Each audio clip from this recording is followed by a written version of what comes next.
श्री शिवाय नमस्तुभ्यम। आज हम बैसाख महीने के दूसरे अध्याय का श्रवण करेंगे।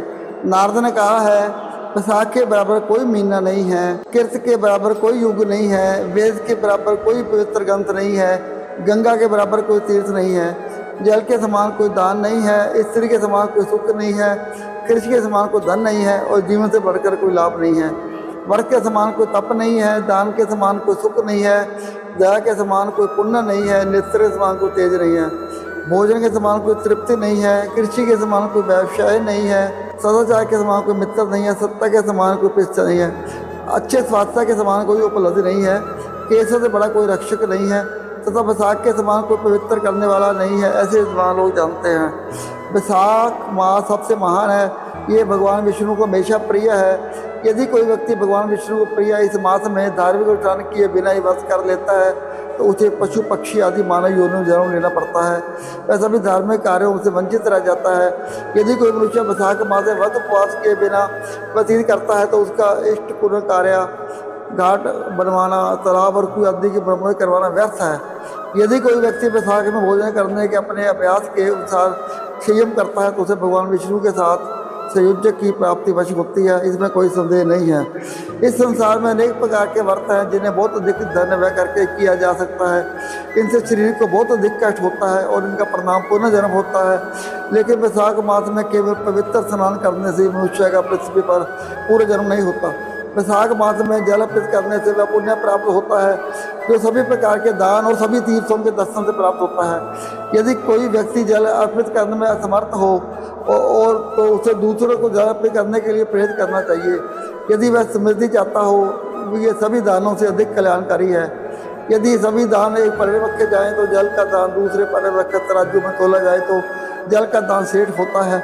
जो व्यक्ति राहगीरों के लिए निःशुल्क जल दान करता है वह अपने 1 करोड़ परिवार के सदस्यों का उद्धार करता है।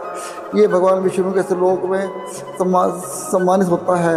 हे श्रेष्ठ राजन, परास द्वारा जल अर्पित करने से देवता पितरों ऋषियों को अत्यंत प्रशंसा होती है। ये सत्य है, इसमें कोई संदेह नहीं है। यदि मार्ग में लंबी यात्रा के कारण थके मनुष्य को प्रपास के द्वारा प्रसन्न किया जाए तो ब्रह्मा विष्णु शिव आदि देवता भी उससे प्रसन्न हो जाते हैं।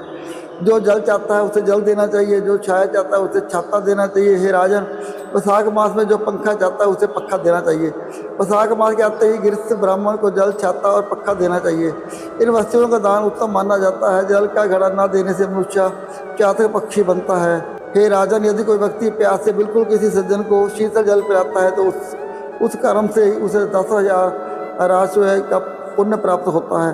जो मनुष्य गर्मी और थकान से पीड़ित ब्राह्मण को पक्का जो जलाता है वह पाक से मुक्त हो जाता है और स्वर्गवासियों का अधिपति बन जाता है। बैसाख मास में ब्राह्मणों को पक्का न देने से मनुष्य 100 प्रकार के गठिया रोगों से पीड़ित होकर नरक में जाता है। यदि कोई व्यक्ति मार्ग में थके हुए शरीर ब्राह्मण को वस्त्र से पक्का भी लगाए तो वह उसी से मुक्त हो जाएगा और भगवान विष्णु के साथ सायुज्य को प्राप्त करेगा।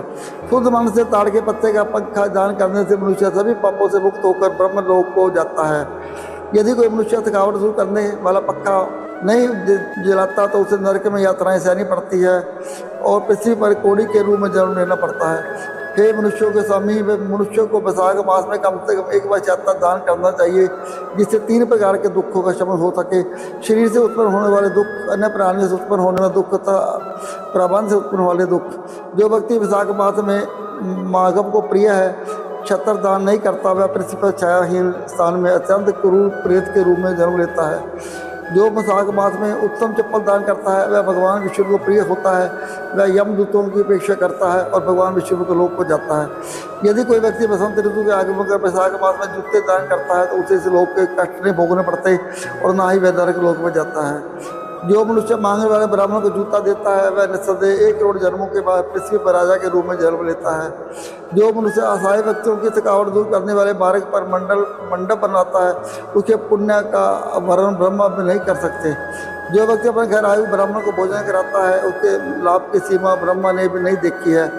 हे राजन, पका हुआ भोजन तुरंत तृप्ति देने वाला होता है, अतः समस्त लोगों में पके हुए भोजन के समान कोई अन्नदान नहीं है।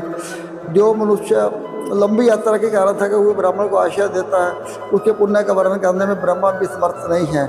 जो व्यक्ति प्राप्य भोजन नहीं करता उसके लिए स्त्री, बच्चे, घर आदि, वस्त्र, आभूषण, अलकरण आदि असहनीय होते हैं।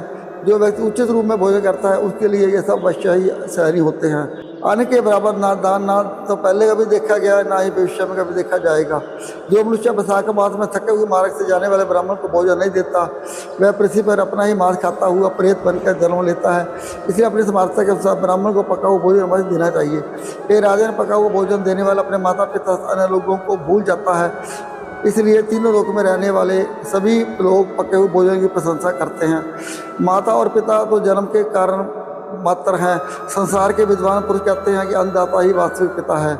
पका हुआ भोजन देने वाले में सभी तीर्थ विद्वान रहते हैं। पका हुआ भोजन देने वाले में सभी देवता विद्वान रहते हैं। हे शत्रुओं के लोगों को जीतने वाले अन्नदाता में सभी विद्वान रहते हैं। श्री शिवाय नमस्तुभ्यम।